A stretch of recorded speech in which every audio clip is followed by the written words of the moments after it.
Did you recently install a set of coilovers, but you can't quite dial in why your car feels a little bit unbalanced, or it feels like it turns a certain direction better than the other? Unbalanced handling occurs when front to rear weight distribution is not equal to the left and the right sides.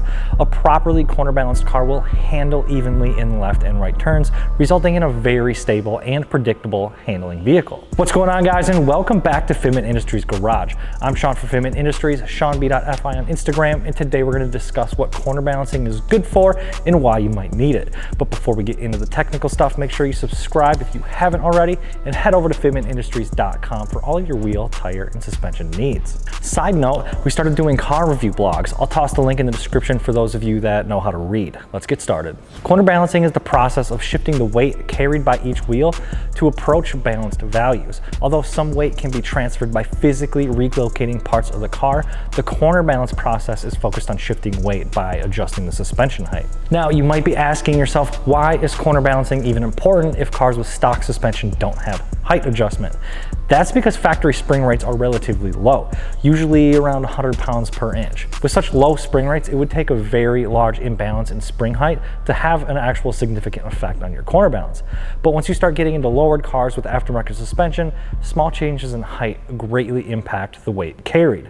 Additionally, we are much more concerned with handling and performance on cars with aftermarket suspension, so corner balance becomes very important. If you imagine a perfectly symmetrical vehicle, out of balance is a lot easier understood as excessive weight carried by one pair of diagonal wheels, resulting in a teeter-totter effect, almost like a table with uneven legs, if you will. A table with an uneven leg is unbalanced and it's going to lean in opposite directions when force is applied side to side. And what I mean by that, for example, is a car with uneven corner balance will have more lean in the front and remain more stiff in the rear while turning right, and then we'll do the opposite, turning left, leaning more in the rear and be more stiff in the front, resulting in a car that corners in one direction better than the other.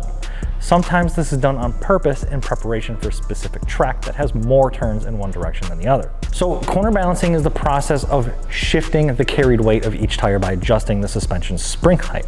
The goal is to get the diagonal weights even, meaning the right front and the left rear corners will carry 50% of the vehicle's total weight, and the left front and right rear corners will carry the other 50% of the vehicle's weight. Shut up, Ray. So now that we understand what corner balancing is and why it's important with aftermarket suspension, let's talk about how to corner balance. First and foremost, you're gonna need corner balancing scales. Now, these can be kind of expensive, but most reputable alignment shops will have scales for their higher end clientele. Also, before your car even touches the scales, it needs to be set up in a manner that imitates the way the car is actually driven. This means that your vehicle needs to be aligned and the ride height has to be set where you want it. Tire pressure should be adjusted accordingly, the gas tank should be set at a level where it is most often at, and weights should be set on the driver's seat to simulate the weight of the driver. There'll be a lot of weights for me, I'm a big boy. The next step involves detaching the sway bar. Detaching the sway bars is going to ease up on the binding of the suspension. And another thing you need to absolutely pay attention to in order to successfully corner balance your car is to set up the ramps correctly. The ramps should be set up in such a manner that one ramp is set behind each scale so that it becomes easier to roll the car on and off the scales. You'll be doing this a lot and you need to do it right.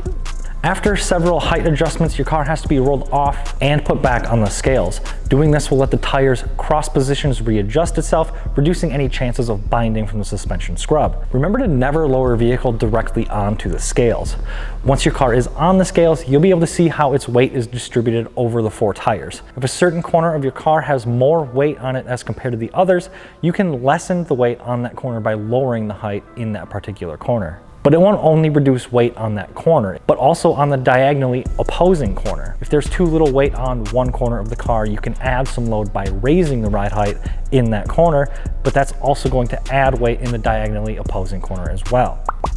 The process itself of corner balancing your vehicle is pretty straightforward.